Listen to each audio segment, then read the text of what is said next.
वहाँ संस्कृताय साथियों, स्वागत है आप सबों का सरल संस्कृत संभाषण इस यूट्यूब चैनल पे। मित्रों, मैं आप सबों के लिए कुमार संभवम की यह प्रश्नोत्तरी को लेकर के उपस्थित हुआ हूँ। चलते हैं, इसका अभ्यास करते हैं, एक एक प्रश्नों को देखते हैं, इसके उत्तर को जानते हैं। कुमार संभवस्य महाकाव्यस्य मंगलाचरणं कीदृशम् उत्तरं वस्तु निर्देशात्मकम्। पुनः प्रश्न अस्ति कुमार संभवे उमा तपो वर्णनम कस्मिन् सर्गे कृतम उत्तर पंचमे सर्गे। एको हि दोषो गुण सन्निपाते निमज्जतीन्दो किरणे स्विवांक। सुक्तिरियं कस्य महाकाव्यस्य उत्तरम कुमार संभवस्य। आप कंठस्थ कर जाएं। एको ही दोषो गुण सन्निपाते निमज्जतिंदो किरणे स्विवांका। जब आप सुक्तियों को याद कर जाते हैं मित्रों, तो निश्चित कोई ना कोई सुक्ति आपको देखने को मिलता ही है प्रश्न पत्र में, इसलिए अवश्य आप कंठस्थ करें। कुमार संभव का यह है। आगे नेक्स्ट सुक्ति देखिए। न रत्नमन्विष्यति मृज्यते हि तत् इत्युक्ति ही कुमार संभवे कस्य विद्यते। जी हाँ, यह उक्ति किसके द्वारा कहा गया है? तो मित्रों, ब्रह्मचारी के द्वारा। ब्रह्मचारिण षष्ठी विभक्ति एक वचन, ब्रह्मचारी का ब्रह्मचारिण। कस्य विद्यते? तो ब्रह्मचारिण विद्यते। मित्रों, एको ही दोषो गुण सन्निपाते, इसके अर्थ को जाने कि जहां बहुत सारे गुण हो, जहां बहुत सारे गुण हो, वहां एक दोष ऐसे छिप जाता है। कैसे छिप जाता है? बोले जैसे चंद्रमा की किरणों में उसका कलंक छिप जाता है। इसीलिए कहा गया कि एको ही दोषो गुण सन्निपाते निमज्जतिंदो किरणे स्विवांक। जहां बहुत सारे गुण हो, वहां एक दोष ऐसे छिप जाता है जैसे चंद्रमा की किरणों में उसका कलंक छिप जाता है। मित्रों, आगे हम सब देखते हैं। अब मित्रों, जो न रत्नम अन्विष्यति मृज्यते ही तत् है, इसका अर्थ जाने कि रत्न जो है किसी को खोजने नहीं जाता, अपितु वह स्वयं खोजा जाता है। जी हाँ मित्रों, रत्न की तरह आप भी हो। आगे चलते हैं। कुमार संभवे महाकाव्ये नायक कः उत्तरम भगवान शंकर। मनोरथा नाम गतिर्न विद्यते कस्य इदम वाक्यम उत्तरम पार्वत्या। तो प्रश्न में होना चाहिए कस्याह इदम वाक्य, पार्वत्याह इदम वाक्य। मित्रों, यह जो वाक्य है पार्वती का है। मनोरथा नाम अगतिर न विद्यते, यहाँ जो मनोरथा नाम अगतिर न विद्यते कहा गया है, कल्पना में कह रहे हैं। कल्पना में जो है कुछ भी असंभव नहीं है। कल्पना में कुछ भी असंभव नहीं है। जी हाँ मित्रों, आगे चलते हैं। कुमार संभवे कस्य राक्षसस्य वध वर्णनम अस्ति। किस राक्षस का वध का वर्णन है मित्रों? तो तारकासुर का। तारकासुरस्य न धर्म वृद्धेषु वयः समीक्षते इति सूक्तेः रचनाकार का। मित्रों, कालिदास के द्वारा लिखा गया है कुमार संभव में, और इसका आशय यह है कि केवल जो है आयु से ही गुणों का निर्धारण नहीं करना चाहिए। क्यों? क्योंकि वृद्ध जो है, वृद्ध ज्ञानी अथवा साधु संत ही गुणवान होंगे, ऐसा जो है नहीं है। एक छोटा बालक भी ज्ञान युक्त बात कह सकता है। इसलिए उसके लिए कोई आयु, ज्ञान के लिए कोई आयु सीमा निर्धारित नहीं है। केवल आयु छोटी है यह सोचकर उसकी अवज्ञा या तिरस्कार नहीं करना चाहिए। धर्म के ज्ञानियों की आयु नहीं देखी जाती है। कम आयु वाले भी अपने ज्ञान के कारण आदरणीय हो सकते हैं। इसलिए मित्रों, कहे गए कि न धर्म वृद्धेषु वयः समीक्षते। आगे चलते हैं मित्रों नेक्स्ट प्रश्न की ओर। शरीर माध्यम खलु धर्म साधन मिति सूक्ति ही कस्य महाकाव्य। मित्रों, ब्रह्मचारी के द्वारा कहा गया है कुमार संभव में। तो कुमार संभवस्य इयम सूक्ति। मित्रों, यह जो शरीर माध्यम खलु धर्म साधनम, यह जो सूक्ति आपको दिखाई दे रहा है, यह सूक्ति कुमार संभवम का 5वां सर्ग 33वां है सूक्ति, जो कि मनुष्य के शरीर को कहा गया है कि जो मनुष्य का जो शरीर है, पहले शरीर की रक्षा करें, तब आप धर्म आदि, जब शरीर रहेगा तभी तो आप धर्म कर सकते हैं। इसीलिए शरीरम आद्यम खलु धर्म साधन, धर्म आदि करने का साधन जो है वह शरीर है। तो कहें मनुष्य का शरीर ही धर्म करने के लिए सबसे पहला साधन है, इसलिए शरीर का स्वस्थ होना अति आवश्यक है। कुमार संभवस्य कस्मिन् सर्गे हिमालय वर्णनम अस्ति उत्तरम प्रथम सर्गे, अथवा प्रथमे सर्गे, प्रथम सर्ग में पृथिव्याः मानदंड का तो हिमालय। कुमार संभवस्य रचनाकारस्य नाम किम, उत्तरम महाकवि कालिदास। फिर से वही प्रश्न है मित्रों की मनोरथा नाम अगतिर विद्यते कस्य ग्रंथस्य सूक्तियम। तो ये जो मनोरथा नाम अगतिर न विद्यते है, यह भी कुमार संभव का ही है। और शिव पार्वत्यो चर्चा कस्मिन् ग्रंथे दृश्यते, उत्तर का कुमार संभवे।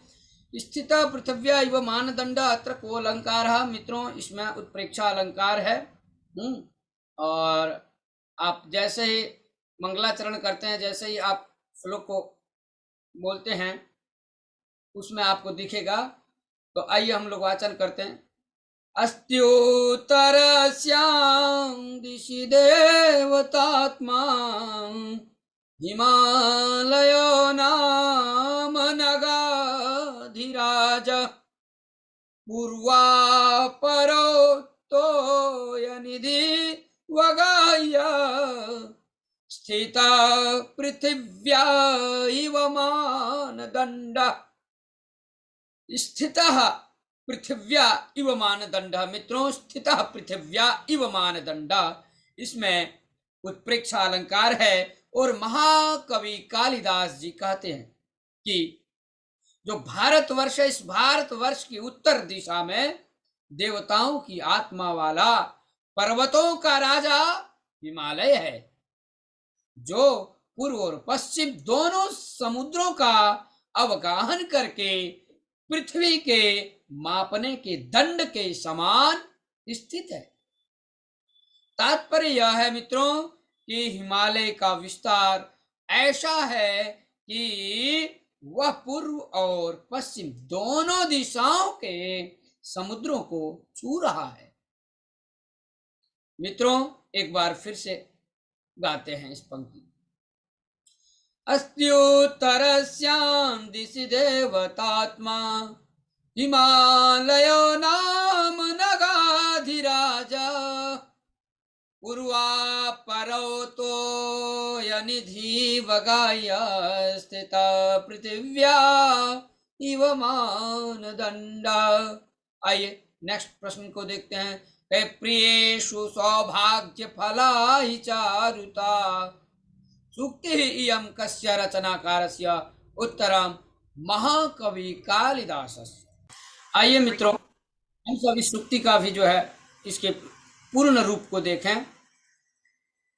तो कहते हैं, तथा समाक्षम दहता मनोभवम, पिनाकिना भग्न मनोरथा सती, निनिंदरूपं हृदयेन पार्वती, प्रियेषु सौभाग्य फलाई चारुता। प्रियेषु सौभाग्य फलाई चारुता। जी हाँ मित्रों, उस प्रकार से, अर्थात इसके अर्थ को देखिए, उस प्रकार से अपनी आंखों के सामने कामदेव को भस्म करते हुए शिव के द्वारा अपनी मनोकामना, अर्थात शिव को अपने पति के रूप में पाने की इच्छा के नष्ट हो जाने पर पार्वती ने हृदय से जो है अपने रूप की निंदा की, क्योंकि सौंदर्य प्रियतम विषयक सौभाग्य रूप फल, इच्छित वर प्राप्ति ही सौभाग्य है, वही सौभाग्य रूपी फल है जिसको देने वाली होती। मित्रों, यदि गूढ़ बात कही जाए तो ये जाने कि मित्रों, पार्वती जी जो है शिव को पति रूप में प्राप्त करने की कामना, शंकर की पूजा करती थी इस कामना से। किंतु अनेक वर्ष व्यतीत हो जाने पर भी जब शिव की तपस्या समाप्त नहीं हो रही थी, तो जब देवताओं के निर्देश पर कामदेव ने अपने पुष्प बाण से शिव की तपस्या भंग कर दी, अपने नेत्र खोलने के उपरांत शिव ने पार्वती को देखकर भी अनदेख कर दिया और क्रोधवश अपने तृतीय नेत्र की ज्वाला से कामदेव को भस्म कर दिया। अपनी आंखों के सामने ही प्रेम के देवता कामदेव को भस्म होते देखकर शिव को पति के रूप में पाने की अभिलाषा नष्ट हो जाने के कारण पार्वती अपने रूप सौंदर्य की हृदय से निंदा करने लगी। क्योंकि स्त्री का जो सौंदर्य है मित्रों, बोले कि स्त्री का सौंदर्य तभी सौभाग्य संपन्न माना जाता है जब वह सौंदर्य वांछित प्रियतम पति रूप सौभाग्य को प्राप्त करने में सहायक हो। यदि स्त्री के सौंदर्य से उसका प्रियतम ही आकृष्ट न हो सका तो वह सौंदर्य व्यर्थ ही हो, तो वह सौंदर्य जो है मित्रों वह व्यर्थ ही हो जाता है। इसलिए कहा प्रियेषु सौभाग्य फला ही चारुता, यह सूक्ति है मित्रों। और सबसे पहले ही यह लिखा गया है कि तथा समक्षम दहता मनोभवम पिना किना भग्न मनोरथा सती निनिंदा रूपम हृदय न पार्वती प्रियेषु सौभाग्य फलाई चारुता। आइए नेक्स्ट प्रश्न को देखते हैं। क्लेशः फलेन ही पुनर्नवतां विधत्ते, पंक्तियं कस्य ग्रंथस्य, उत्तरम कुमार संभवस्य। मित्रों यह जो क्लेशः फलेन ही पुनर्नवतां विधत्ते है, यह कुमार संभव का सूक्ति है मित्रों। कहते हैं कि कार्य करने पर यदि फल भी मिल जाए तो सारे कष्ट और क्लेश भूल जाते हैं। आगे चलते कुमार संभवे कीदृश अंगीरसः प्रयुक्त, उत्तरम श्रृंगार रसः अस्ति शब्देन कालिदास कम ग्रंथम प्रारब्धवान, उत्तर कुमार संभव। कुमार संभवे महाकाव्ये काम दहन प्रसंग कस्मिन् सर्गे वर्तते, उत्तरम तृतीय सर्गे। आगे चलते हैं। फिर से वही प्रश्न आया मित्रों कि एको ही 200 गुण सन्निपाते और निमज्जतिंदो किरणेष्विवांका उपर्युक्ता सूक्ति कस्मिन् ग्रंथे प्रयुक्तास्ति कुमार संभवे। बहुत ही महत्वपूर्ण है मित्रों, इसीलिए बार बार दिया जाता है ताकि आप बार बार प्रश्नों को देखेंगे बारंबार तो आप याद कर लेंगे, स्मरण हो जाएगा। आइए नेक्स्ट सूक्ति को देखते हैं। क्षुद्रोपि नूनम शरणम ममत्वम उच्चैः शिरसाम सतीव पंक्तिरियम पंक्तियम कुत्र प्राप्यते। जी हाँ मित्रों, यह पंक्ति कहाँ का है तो यह कुमार संभवम की पंक्ति है मित्रों। क्षुद्रोपि नूनम शरणम ममत्वम उच्चैः। कहने का अर्थ यह है कि कालिदास जी कहते हैं जो हिमालय, जो अर्थात हिमालय दिन में सूर्य से डरे हुए की तरह गुफाओं में छिपे अंधकार की रक्षा करता है, निश्चय ही नीच व्यक्ति के शरण में आने पर भी श्रेष्ठ पुरुष की तरह उच्चाशय वाले महापुरुषों का अपनापन होता ही है मित्रों, अपनापन होता ही है। आइए नेक्स्ट प्रश्न देखते हैं। कुमार संभवे कति सर्गाः विद्यन्ते। मित्रों कुमार संभव में 17 सर्ग है, 17 सर्गाः विद्यन्ते। कुमार संभवस्य पंचम सर्गे प्रायः किम छंद, 5वें सर्ग में प्रायः वंशज छंद का प्रयोग हुआ है मित्रों। आइए नेक्स्ट प्रश्न देखते हैं। पार्वती कस्य महाकाव्यस्य नायिका वर्तते, उत्तरम कुमार संभव महाकाव्यस्य। पुनः प्रश्न अस्ति कुमार संभवे कतमे सर्गे श्रीपुत्रस्य कार्तिकेयस्य बाललीला प्रधानतया वर्णिता। श्रीपुत्र कार्तिकेय का जो है बाल लीला प्रधान रूप से जो है वर्णित है किस सर्ग में, तो एकादश सर्ग में, एकादशी सर्ग। पुराणमित्येव न साधु सर्वम इति अस्य सूक्तेः रचनाकारः का, उत्तरम कालिदास। इसको हम लोग पूर्ण रूप से देखें। पुराणमित्येव न साधु सर्वम न चापि काव्यम नवमीत्यवद्यम संता परीक्षान्यतर भजन्ते मूढ़ा पर प्रत्ययनेय बुद्धि। संता परीक्षान्यतर भजन्ते मूढ़ा पर प्रत्ययेन, मूढ़ा पर प्रत्ययनेय बुद्धि। जी हाँ मित्रों, अर्थात पुरानी होने से ही न तो सभी वस्तुएं अच्छी होती हैं और नई होने से न नई होने से बुरी तथा है। विवेकशील व्यक्ति अपनी बुद्धि से परीक्षा करके श्रेष्ठ कर वस्तु को अंगीकार कर लेते हैं मित्रों, और मूर्ख लोग दूसरों द्वारा बताने पर ग्राह्य अथवा अग्राह्य का निर्णय करते हैं।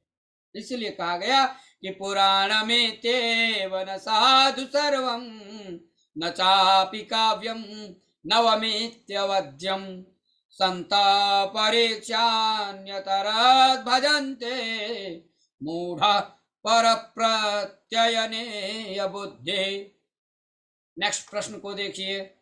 अब कह रहे हैं कि अस्त्युत्तरस्याम दिशि देवतात्मा इत्यत्र किम छंदः प्रयुक्तम अस्ति उत्तरम इंद्रवज्रा। आगे चलते हैं मित्रों नेक्स्ट प्रश्न की ओर। बस यह अंतिम प्रश्न था मित्रों, तो एक बार हम लोग इसका वाचन कर लेंगे और इसी के साथ फिर हम यहीं पे विराम लेंगे मित्रों। तो एक बार वाचन करते हैं हम सब मिलके।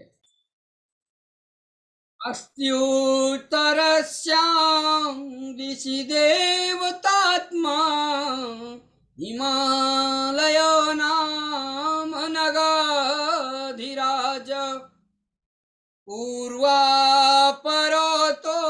यनिधिव ग्राह्य स्थितः पृथिव्या इव मानदण्ड स्थितः पृथिव्या इव मानदण्ड। मित्रों इसी सूक्ति के साथ आज मैं यहीं पे विराम लेता हूँ। मिलूंगा फिर नेक्स्ट क्लास में। मित्रों आप वीडियो को लाइक करें, शेयर करें और अन्य तमाम मित्रों तक पहुँचाएं। संस्कृत का प्रचार और प्रसार करें। जयतु संस्कृतम जयतु भारतम। नमो नमः।